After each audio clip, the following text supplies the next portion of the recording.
नमस्कार, KTV news में आपका स्वागत है। मैं हूं स्तुति और आइए एक नजर डालते हैं शहर की प्रमुख सुर्खियों पर।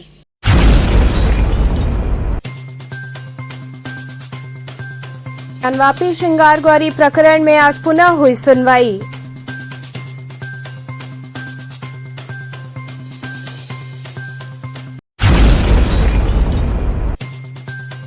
काशी के कोतवाल बाबा काल भैरव के स्वर्णमयी स्वरूप की सजी झांकी।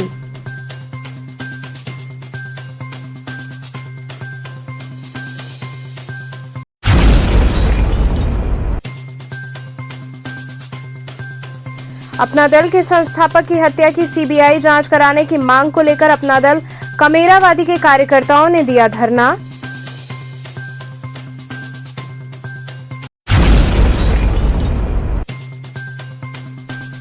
और गंगा के जलस्तर में हुए तेजी से बढ़ाव के बाद अब धीरे धीरे घट रहा पानी।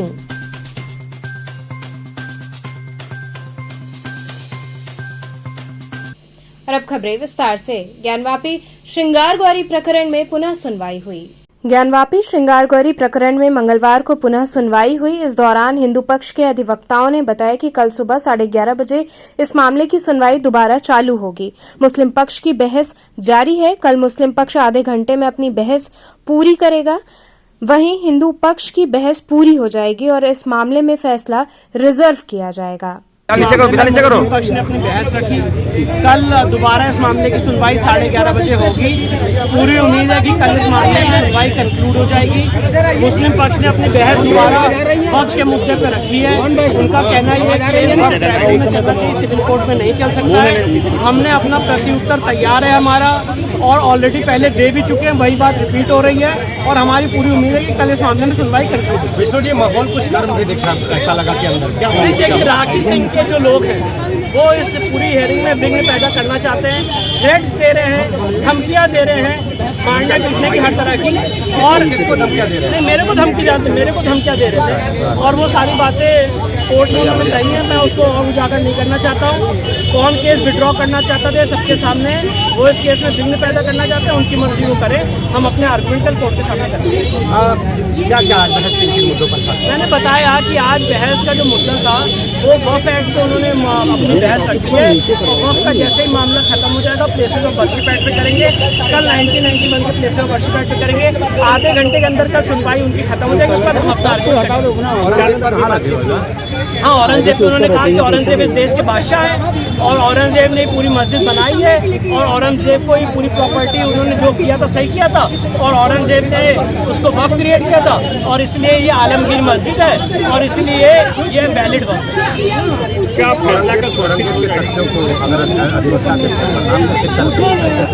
लेकिन मैंने वही कहा, जो दीन मोहम्मद का फैसला था उसमें खुद ही लिखा हुआ है कि औरंगजेब ने यहाँ पे कोई फरमान वक्फ का जारी नहीं किया, खुद ही लिखा हुआ है।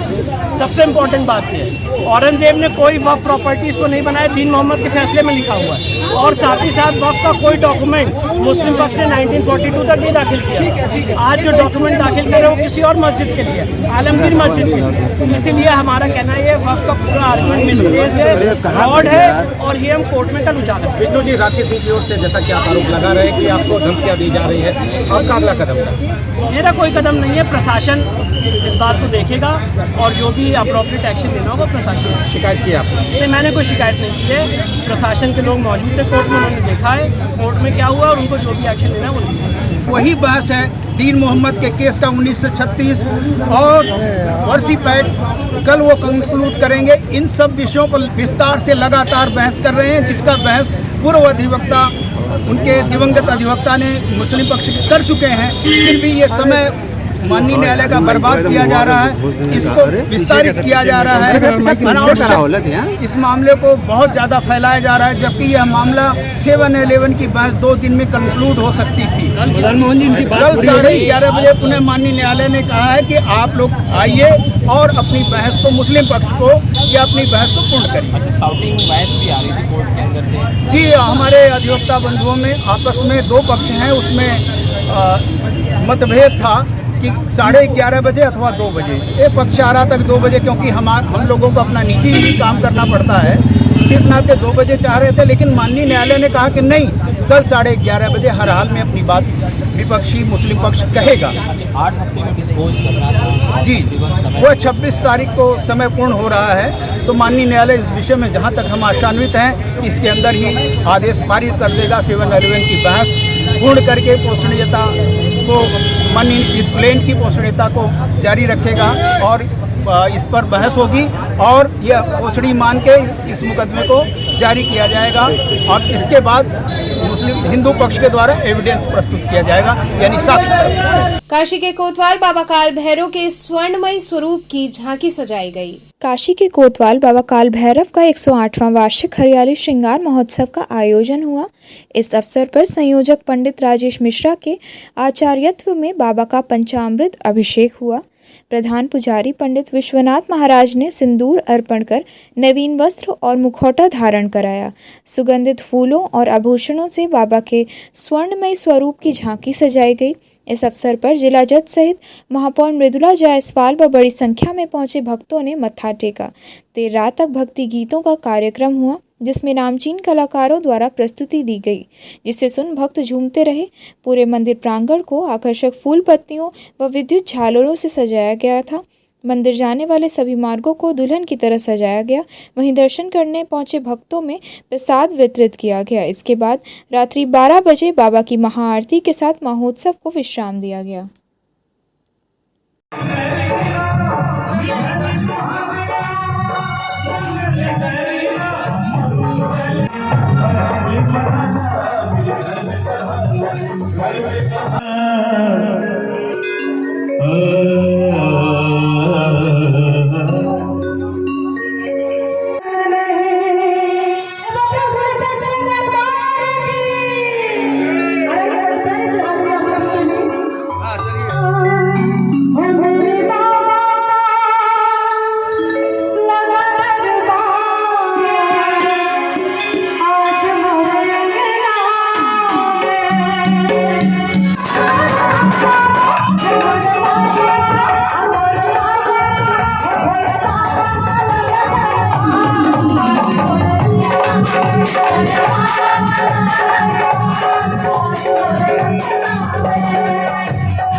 कोई दिक्कत है हाथ खोलिए और कुछ मुंह से बोलिए, दोनों हाथों को उठा के मीठी तालियों के साथ कहना है कि काल भैरव बाबा, हे काल भैरव बाबा, अरे काल भैरव बाबा, सुनी लैला करनी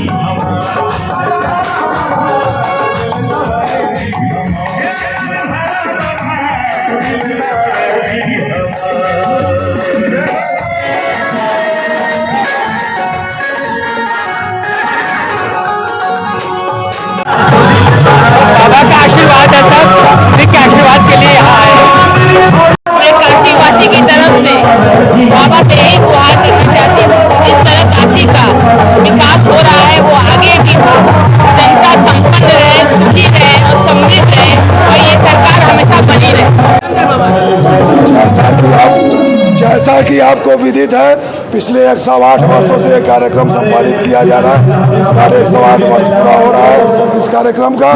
आज भैरव जी अपने राजसी स्वरूप में विराजमान है, जिसका कि आज सबको वरदान देंगे एक राजा के रूप में। ये स्वरूप बाबा का विभिन्न हरियाली वर्षों पर हर वर्ष किया जाता है, अनेक रूप धारण कराए जाते हैं बाबा। इस तरह का लोगों को, भक्तों को आज दर्शन करने से प्राप्ति होती है। आज उनकी मन मांगी मुराद पूरी होती है।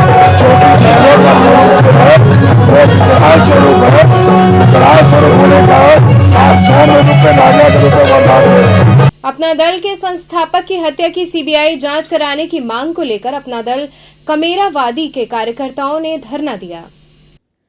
अपना दल कमेरावादी के संस्थापक डॉक्टर सोनेलाल पटेल की हत्या की सीबीआई जांच कराने एवं राष्ट्रीय अध्यक्ष कृष्णा पटेल को सुरक्षा दिए जाने की मांग को लेकर शास्त्री घाट पर अपना दल के कार्यकर्ताओं ने धरना दिया। उन्होंने कहा कि डॉक्टर सोनेलाल पटेल की हत्या कानपुर में कर दी गई थी, जिसका खुलासा आज तक नहीं हो सका है। इसलिए हम मांग करते हैं कि सीबीआई जांच करते हुए सच सामने लाया जाए। वहीं यह भी बताया गया कि यदि तत्काल उक्त मांगों पर ठोस कार्यवाही नहीं की जाती है तो अपना दल के कार्यकर्ता सड़कों पर उतरकर आंदोलन करने को बाध्य हो जाएंगे। इस धरने में राजेश पटेल, राजकुमार पटेल, शिवशंकर पटेल, सिकंदर पटेल समेत दर्जनों की संख्या में कार्यकर्ता व पदाधिकारी मौजूद रहे। राजेश जी, किन समस्याओं को लेकर धरने पर बैठे हैं आप? जैसा कि हमारे जिलाध्यक्ष जी ने बताया कि आज हम यहाँ शास्त्री घाट जिला मुख्यालय पर अपना दल के संस्थापक डॉक्टर सोनेलाल पटेल के हत्या प्रकरण की सीबीआई जांच और अपना दल की राष्ट्रीय अध्यक्ष श्रीमती कृष्णा पटेल जी को उच्च श्रेणी की सुरक्षा व्यवस्था की मांग को लेकर और साथ ही साथ 1999 जो हमारे कार्यकर्ताओं के ऊपर इलाहाबाद में प्राणघातक हमला हुआ था उस पर फर्जी मुकदमा पंजीकृत किया गया, उसकी मांग को लेकर हम आज सारे साथी आंदोलित हैं और शास्त्री घाट पर धरना के माध्यम से अपना ज्ञापन महामहिम राष्ट्रपति महोदय जी को द्वारा जिलाधिकारी के माध्यम से देने जा रहे हैं। अगर आगे मांग पूरी नहीं होती है तो क्या कदम उठाएंगे? हमारी यह मांग अनवरत चल रही है। जैसा कि आप कह रहे हैं कि मांगे पूरी नहीं होती है तो निश्चित रूप से मांग तो पूरी होगी नहीं होगी, लेकिन हम अपनी मांग को लेकर यहाँ पर बैठे हुए हैं और हम सही तरीके से अपनी मांग को जायज़ तरीके से मांगने का काम कर रहे हैं। अगर यह मांगे नहीं मांगी जाती है तो हम विवश होंगे, आंदोलन करने के लिए सड़क पर उतरने के लिए बाध्य होंगे। सड़क पर उतरकर इस आंदोलन को बृहद पैमाने पर चलाकर अपनी लड़ाई को आगे बढ़ाने का काम करेंगे। हम आज धरना 3 छुट्टी मांगों को लेकर धरना दे रहे हैं। पहली मांग हमारा है कि डॉक्टर सोनेलाल पटेल जी की हत्या जो हुई है उसकी सीबीआई जांच की मांग।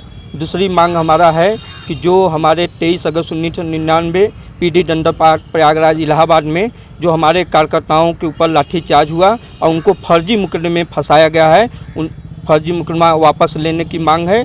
और तीसरी हमारी मांग है कि विगत जो घटनाएं को देखते हुए हमारे अपना दल कमेरावादी की राष्ट्रीय अध्यक्ष माननीय कृष्णा पटेल जी को जेल प्लस सुरक्षा की मांग को लेकर आज हम जिला मुख्यालय शास्त्री घाट पर धरना और ज्ञापन देंगे।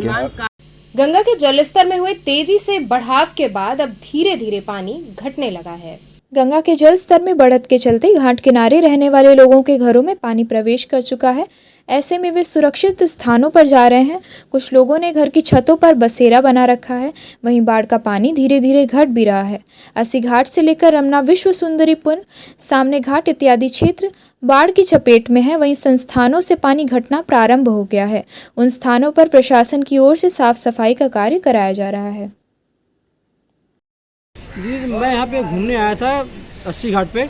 मैंने देखा तो यहाँ पे जो गंगा जी का जलस्तर है काफ़ी बहुत ही हाईलाइट पे हो चुका है, बहुत ही ऊपर आ चुका है। कभी पहले भी आया था, मैंने देखा तो यहाँ पे ऐसा कुछ नहीं था, लेकिन आज सारी मंदिरें वगैरह सब कुछ डूब चुकी हैं, बहुत ही ऊपर आ रही हैं। और यहाँ के लोगों के हिसाब से बताया जा रहा है कि ये गंगा जी जो है अभी और भी ऊपर आ सकती हैं और नहीं भी हो सकती हैं, ऐसा कुछ कहा नहीं सकता। नमस्कार, देख रहे हैं ये अस्सी घाट का क्षेत्र है जो कि गंगा जी अपने आप में उफान ली हुई हैं। इसमें प्रशासन की तरफ से जो मदद चल रही है, घाट पर कभी गंगा जी ऊपर बढ़ रही हैं, कभी नीचे घट रही हैं। इसी बीच में जो बगल में रहने वाले जो आस पड़ोस के पड़ोसी मित्रगण हैं, भाईगण हैं, बंधुगण हैं, वो अपने आसपास पड़ोस में रहने का किया गया है व्यवस्था प्रशासन के तरफ से। और जिला पुलिस अपना अंतर्गत देकर कुछ दूरी पर आप जाइएगा तो उधर साफ सफाई चल रहा है, जहाँ पानी घट रही है, गंगा जी उफान पर हैं। ऐसे जल जमाव कहीं कहीं है, वहाँ पर जो छोटी बस्ती है वो अपने ऊपर जाकर रहने का व्यवस्था की गई है प्रशासन के द्वारा। यही जानकारी है हम लोगों के बीच में।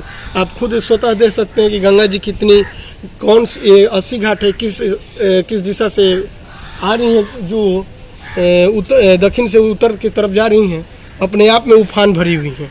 भिखारीपुर स्थित दैत्रावीर बाबा मंदिर से नगद समेत लाखों की चोरी हुई। चितईपुर थाना अंतर्गत भिखारीपुर स्थित दैत्रावीर बाबा मंदिर को चोरों ने अपना निशाना बनाया। बताया जा रहा है कि सुबह जब लोग मंदिर पहुंचे तो देखा कि मंदिर का ताला टूटा हुआ था। साथ ही दान पेटी में रखा लगभग 70 से 80 हजार रुपए व कुछ आभूषण गायब था। स्थानीय लोगों का कहना है कि मंदिर से चंद कदम की दूरी पर ही सुंदरपुर चौकी और मंडवाडी पुलिस पिकेट है। इसके बावजूद बेखौफ होकर चोरों द्वारा मंदिर में चोरी की गई। इस मामले की लिखित तहरीर दे दी गई है।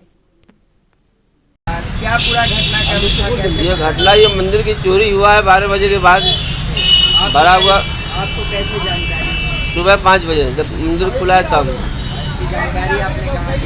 जानकारी ये सुबह हुआ ना, दर्शन करने जब हम लोग आए तो मतलब मंदिर का ताला टूटा हुआ था। और इसका सुंदरपुर चौकी पर जाके तुरंत हम लोग बोले मतलब जो है लिखवाए उस पर। कितने की चोरी हुई? यह काम पे जो है समझ लीजिए कम से कम लाख और 10-20 हज़ार कम बेची यही लगभग, क्योंकि पूरा पेटी फुल भरा हुआ था। सीसीटीवी फुटेज वगैरह कुछ बना? नहीं, क्या हम नहीं बता सकते। और सुबह जानकारी प्राप्त हुई है स्थानीय लोगों से कि भिखारीपुर स्थित दैत्रावीर मंदिर पे रात में कुछ चोरों द्वारा लगभग 70 से 80 हज़ार रुपये नगद जो दान पेटिया में रखा जाता है उसको उड़ा ले गए और कुछ आभूषण उड़ा ले गए। अभी स्थानीय प्रशासन जो लोकल प्रशासन है चौकी थाना को सूचित किया गया है लिखित रूप से, लेकिन दुर्भाग्य की बात यह है कि जो मंदिर स्थित है वो तीनों थाने के बीच में है। वो मरवाड़ी थाना, चितईपुर थाना और बेलूपुर थाना और मरवाड़ी और सुंदरपुर। मरवाड़ी का पिकेट लगता है, सुंदरपुर को चौकी मंदिर से 10 कदम पे दूर पे है। यहाँ चोरी हो जा रहा है, ये दुर्भाग्यपूर्ण विषय है। ये है। यहाँ रुकेंगे एक छोटे से ब्रेक के लिए। आप बने रहिए केटीवी के साथ।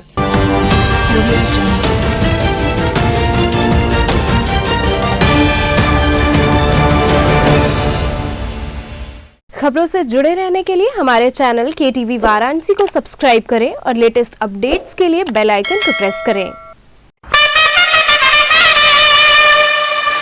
Varanasis first largest kids section school, KK Chaturvedi Memorial Society Central Academy.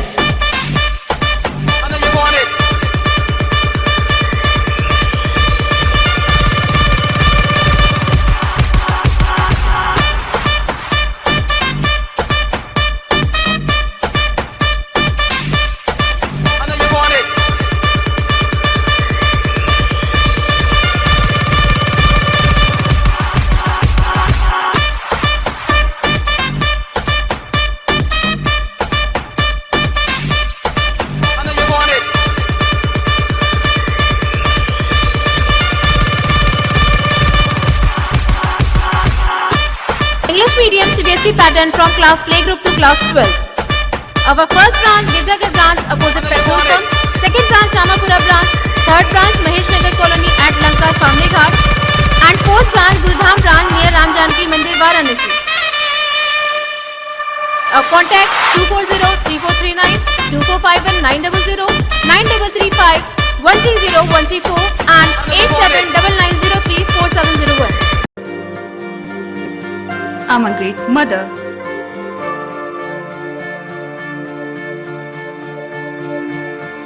I'm living a life with purpose. Because I'm providing the best education to my child. And that's the Swami Harsevanand Public School.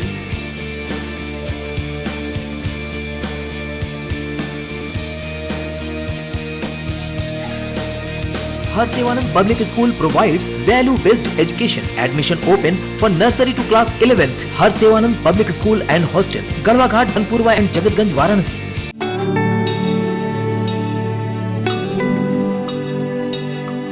आचार्य सीताराम चतुर्वेदी महिला महाविद्यालय affiliated to Mahatma Gandhi Kashi विद्यापीठ सभी विषयों के साथ BSc एवं BCom well equipped physics lab, modern chemistry lab, latest zoology lab and modern botany lab with dark room experiments, best and senior faculty members जो बच्चों को सिर्फ पढ़ाते ही नहीं बल्कि उनका मार्गदर्शन भी करते हैं।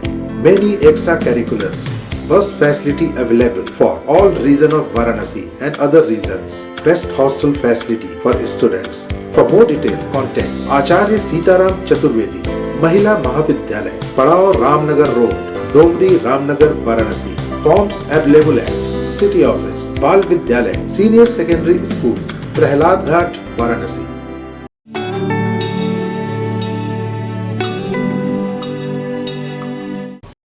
खबरों से जुड़े रहने के लिए हमारे चैनल KTV वाराणसी को सब्सक्राइब करें और लेटेस्ट अपडेट्स के लिए बेल आइकन को प्रेस करें।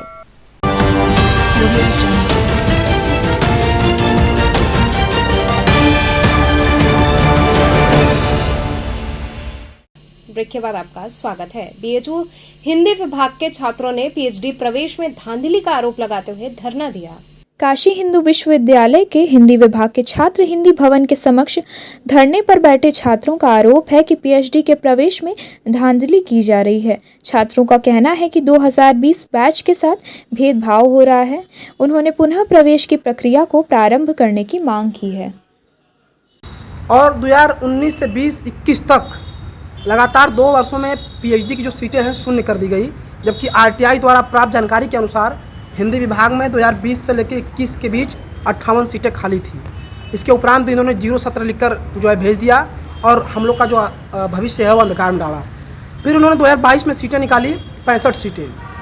उस दौरान जो कोरोना काल के विद्यार्थी पास हुए हैं वो ऑनलाइन एग्ज़ाम में पास हुए हैं और उनका जो मार्क्स है, जो हमारा 2020 के पहले का जो टॉपर है और जो उनका सबसे निचला विद्यार्थी है, वो दोनों बराबर है।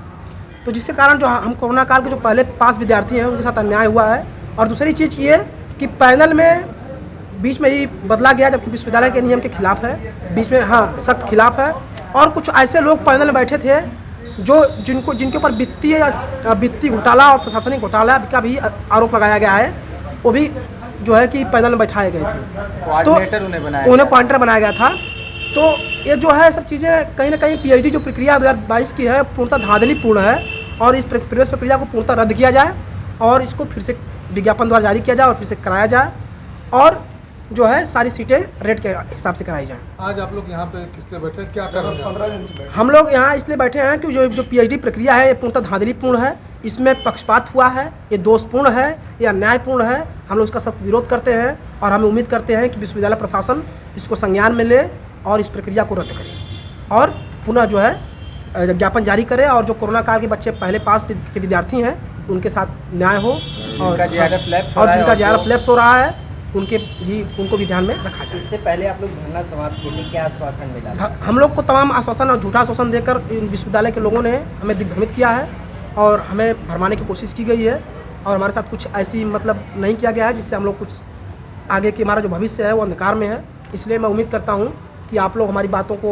अधिक से अधिक रखें और इलेक्ट्रॉनिक मीडिया, प्रेस मीडिया, तमाम जगहों पे आप लोग खबरों को संचालित करें। और ये कितने छात्र आपके साथ हैं? हमारे साथ इस फिलहाल पहले की जितने कोरोना हमारे साथ 20 के जितने भी पहले के लड़के हैं सब जुड़ेंगे धीरे धीरे और हम लोग बैठ गए हैं और धीरे धीरे जो ये है संख्या धीरे धीरे इसमें बढ़ोतरी होगी। BHU के कला संकाय में पुस्तक प्रदर्शनी लगाई गई। BHU के कला संकाय स्थित राधा कृष्णन हॉल की पुस्तक प्रदर्शनी में पहली बार आई किताब राम कथा काफी चर्चा में है। हाल ही में मुख्यमंत्री योगी आदित्यनाथ समेत कई राज्यों के मुख्यमंत्रियों ने इस किताब की चर्चा की है। 4 भाग में प्रकाशित यह किताब श्री राम से जुड़े कई रहस्यों का पर्दाफाश करती है। अलग अलग राज्यों में राम के भी कई स्वरूप हैं। जम्मू से लेकर त्रिपुरा, छत्तीसगढ़ के अरण्यक से लेकर दक्षिण के किष्किंधा तक और चित्रकूट से लेकर मिथिला में राम की प्रचलित कहानियों की जानकारियां होती हैं। वाणी प्रकाशन के मैनेजिंग डायरेक्टर अरुण माहेश्वरी के अनुसार किताब को तैयार करने में कुल 10 साल लग गए। इसमें 300 से ज़्यादा विद्वानों और लेखकों की बातें कही गई हैं। इस किताब को भारत की कुल 20 भाषाओं में प्रकाशित किया गया है। रामकथा किताब की सभी कहानियों का आधार आर्कियोलॉजी है। पुरातात्विक जांच परख और तथ्यों के आकलन के बाद ही किताब में राम से जुड़ी कहानियों का सार दिया गया है। इस प्रदर्शनी में 6000 पुस्तकें लगाई गई हैं, जबकि हमारा जो प्रकाशन है कल लगभग 9000 पुस्तकों का वाणी प्रकाशन से प्रकाशित हुई है। हम BHU में लगी करीब 10 साल से आ रहे हैं। 10 साल से इतना पाठकों का रुझान जो मैं यहाँ देख रहा हूँ ऐसा मैंने आज तक कहीं किसी यूनिवर्सिटी पे नहीं देखा। जब हम किताब लगा जो युवा वर्ग के पाठक हैं कोई गोदान है, हर किताब को जो बच्चा आता है हर किताब को लेता है। और इसके साथ साथ उन बच्चों की जो किताबें यहाँ नहीं मिलती हैं उसको हम प्रयास ये करते हैं प्रदर्शनी घर के दौरान में वो पुस्तकें हम दिल्ली से मंगा के उसको हम उपलब्ध कराते हैं। हमारा अधिकतर उद्देश्य यही है कि हर बच्चे को जो किताब नहीं मिलती है, अगर हम फ़ोटो कापी मिलती है उसको बच्चे को पढ़ना है तो फ़ोटो कापी भी उस बच्चे के व्हाट्सएप पे भेजते हैं। और हमारा तो उत्साह और दिनों दिन बढ़ता चला। इस बार अभी जो एग्जीबिशन लगाई हमने पिछले 5 साल के दौरान, इस बार जो प्रोत्साहन मिला या मिल रहा है या शुरुआत हुई वो ऐसा हमने पीछे नहीं देखा। अद्भुत है। सर, भारतीय भाषाओं में राम एक पुस्तक है, चर्चाओं का विषय बना हुआ है। बनारस में विश्वविद्यालय में कितना उत्साह लोगों ने ये पुस्तक जब लाई तो इसमें कल से हमारी एग्जीबिशन चालू हुई प्रदर्शनी, और भारतीय भाषाओं पे राम पे इस पे इतने लोगों ने इस चर्चा की। इसके हमारे 2 सेट कल बिके भी, जो पाठक इंडिविजुअल ले गए, कोई लाइब्रेरी नहीं गई, कोई संस्था में गया। उन्होंने कहा क्या है, हमने कहा इसमें हर स्टेट के राम को किस दृष्टि से वहाँ देखते हैं, चाहे वो तमिलनाडु हो या आंध्रा हो या छत्तीसगढ़ हो या महाराष्ट्र हो या यूपी में, तो वहाँ का उल्लेख है जो किया गया है, वो उल्लेख इन चारों किताबों के सेट में दिया गया है कि वहाँ पे किस दृष्टि से राम को देखते हैं। वहाँ पे किस तरह की पुस्तकों का यहाँ पे हमारे पास ये उपन्यास, लिटरेचर साहित्य में उपन्यास है, कहानी है, नाटक है, आलोचना है, जो बच्चे रिसर्च करते हैं वो सब किताबें उपलब्ध हैं हमारे पास। दुर्गा कुंड स्थित दुर्गा मंदिर में पत्रकार वार्ता आयोजित हुई। पत्रकारों से रूबरू होते हुए कौशलपति द्विवेदी एवं गीतकार कन्हैया दुबे ने बताया कि दुर्गा कुंड स्थित श्री दुर्गा जी मंदिर प्रांगण में कुष्मांडा दुर्गा जी के वार्षिक संगीतमय श्रृंगार महोत्सव का आयोजन किया जा रहा है, जो कि आगामी 24 अगस्त से प्रारंभ होकर 30 अगस्त तक चलेगा। इस 7 दिवसीय कार्यक्रम में कई नामचीन कलाकार मां के दरबार में अपनी प्रस्तुतियां देंगे। किस तरह का कब से कार्यक्रम होने जा रहा है? ये माँ का हम लोग जन्म कजरी वाले दिन होता है, उसी के बरई छठी के उपलक्ष्य में हम लोग ये कार्यक्रम आदिकाल से मनाते चले आ रहे हैं। उसी परंपरा का निर्वाह करते हुए आज भी कर रहे हैं, जिसमें शास्त्रीय संगीत का पूर्व से ही कार्यक्रम संपूर्ण रात्रि तक होता था, आज भी उसी तरह होता है। इस बार कब से होने जा रहा है, क्या क्या इस बार 24 तारीख रात्रि 8 बजे से माँ का मंदिर खुलने के बाद से अखंड प्रसाद वितरण शुरू हो जाएगा। जितने भी दर्शनार्थी आएंगे सभी को माँ का हलवा का प्रसाद निःशुल्क दिया जाएगा। और उसी क्रम में प्रतिदिन शास्त्रीय संगीत का 3 दिन कार्यक्रम होगा, फिर 4 दिन हमारा भजन का कार्यक्रम होगा। 5वें दिन हम भंडारे का 12 बजे से आयोजन किए हैं, जिसमें समस्त काशीवासी से मैं ये अनुरोध करूंगा कि मंदिर आए, माँ का दर्शन करें, अपने जीवन को कृतार्थ करें। प्रमुख रूप से कौन आ रहा है यहाँ पर? राजेंद्र प्रसन्ना जी आ रहे हैं, बहुत से लोग हैं, लिस्ट में नाम है। मनोज तिवारी जी आ रहे हैं, भरत शर्मा जी आ रहे हैं, कल्पना जी आ रही हैं, बहुत से कलाकार हैं। किस तरह की व्यवस्था की है? इतने बड़े बड़े कलाकार आ रहे हैं, मंदिर में क्या व्यवस्था की है? मंदिर में जैसे कार्यक्रम होता है वो व्यवस्था होती है, प्रशासन की तरफ से पूरा हमारा कार्यक्रम कराने में हेल्प होता है। खुद भी मंदिर इसमें लगा रहता है कि अच्छे से कार्यक्रम संपन्न हो जाए।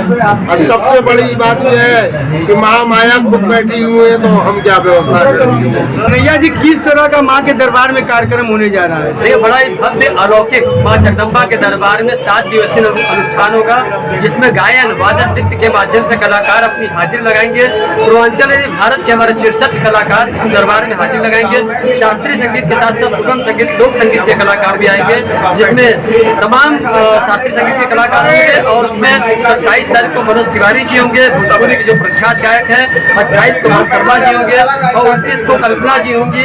और इसी के साथ करीब सैकड़ों कलाकार माँ के दरबार में विजय कपूर जी होंगे, ममता टंडन जी होंगे, रवि मिश्रा जी होंगे, गौरव सौरभ होंगे।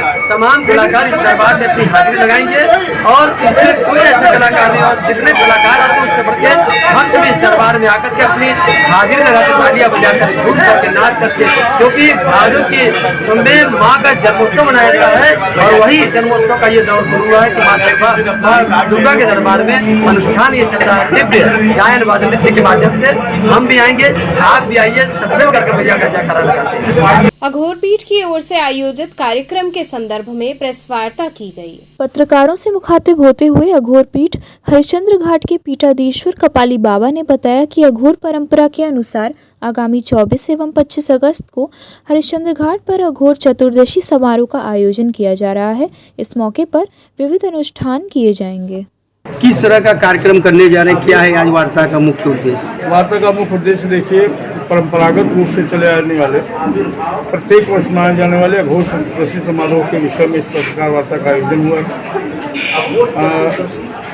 2 दिवसीय आयोजन, जैसा कि आप सभी जानते हैं, होता आया है। इस वर्ष 24 अगस्त और 25 अगस्त को इस कार्यक्रम की तिथि निश्चित हुई है। क्या क्या होगा कार्यक्रम में? कार्यक्रम परंपरागत रूप से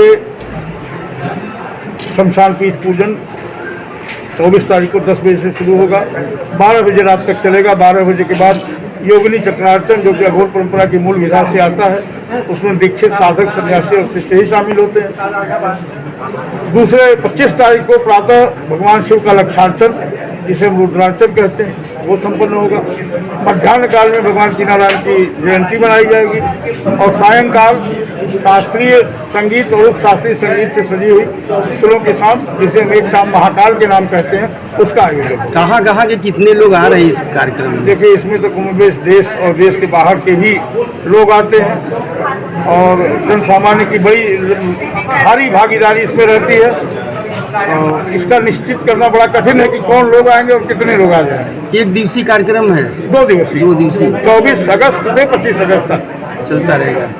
मऊ जनपद के 2 अधिवक्ताओं के साथ पुलिस उत्पीड़न के खिलाफ अधिवक्ता न्यायिक कार्य से विरत रहे। मऊ जनपद में 2 अधिवक्ताओं के साथ व पुलिस द्वारा बर्बरता एवं उत्पीड़न करने के खिलाफ civil court central bar association के अधिवक्ता 1 दिवसीय न्यायिक कार्य से विरत रहे। अधिवक्ताओं की मांग थी कि अधिवक्ताओं के साथ अभद्रता करने वाले पुलिस वालों के खिलाफ कार्रवाई की जाए, नहीं तो आगे लंबी लड़ाई लड़ने को बाध्य होंगे। बताते चलें कि पहला मामला दक्षिण टोला थाने की पुलिस द्वारा अधिवक्ता साबिर अंसारी के साथ बदसलूकी की गई थी। जब किसी मामले में साबिर अंसारी दक्षिण टोला थाने गए तो दक्षिण टोला थाने की पुलिस ने उन्हें धक्का देते हुए घंटों थाने में बिठाए रखा था। वहीं एक दूसरे मामले में मधुबन थाने की पुलिस ने वरिष्ठ अधिवक्ता अनुपम कांत दुबे की पड़ोसियों द्वारा मारपीट कर घायल करने के बाद जब अधिवक्ता अनुपम कांत दुबे थाने पर एफआईआर दर्ज कराने पहुंचे तो पुलिस ने अधिवक्ता का ही 151 में चालान कर दिया। इन 2 मामलों को लेकर आज बार के सभी अधिवक्ता न्यायिक कार्य से विरत हैं। कल जो है प्रशासन द्वारा हमारे 2 भाइयों के खिलाफ उत्पीड़नात्मक कार्रवाई की गई। पहली कार्रवाई की गई दक्षिण टोला थाने के अंतर्गत साबिर अली अंसारी एडवोकेट हैं, वो सज्जन और बहुत शरीफ आदमी है। उनको जो है थाने पर बुलाकर और थाने के विनोद कुमार नाम के एक दीवान है, कोई मामला था और थाने में बुलवाया। उनके साथ जो है बहुत बुरी तरीके से बदतमीजी की गई और उनको धक्का देकर ले जाकर उनको लक्का में बैठा दिया गया। क्योंकि हम अधिवक्ता हैं और न्याय के लिए हम जो है दूसरों के न्याय के लिए हम लड़ाई लड़ते हैं और अधिवक्ता के साथ इस तरह से बर्बरतापूर्वक कार्य किया गया दक्षिण टोला थाने द्वारा, जिसके विरोध में आज हम न्यायिक कार्य से विरत रखकर हम हड़ताल पर। और दूसरा मामला एक मधुबन थाने का है। हमारे कार्यकारिणी के वरिष्ठ सदस्य अनुपम कांत दुबे जी हैं, वो भी बहुत अच्छे आदमी हैं।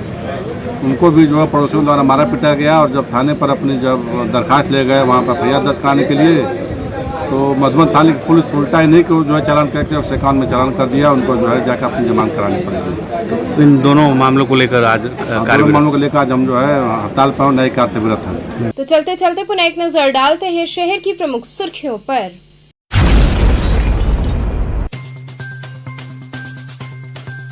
ज्ञानवापी श्रृंगार गौरी प्रकरण में आज पुनः हुई सुनवाई।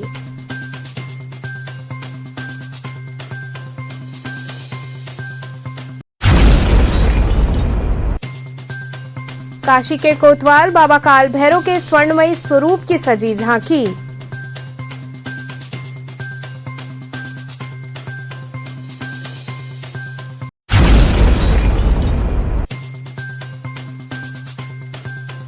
अपना दल के संस्थापक की हत्या की सीबीआई जांच कराने की मांग को लेकर अपना दल कमेरावादी के कार्यकर्ताओं ने दिया धरना।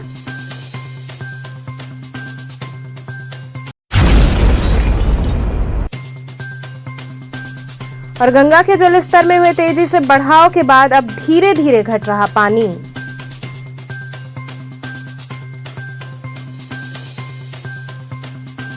तो थे आज के समाचार, कल फिर होगी मुलाकात, तब तक के लिए नमस्कार।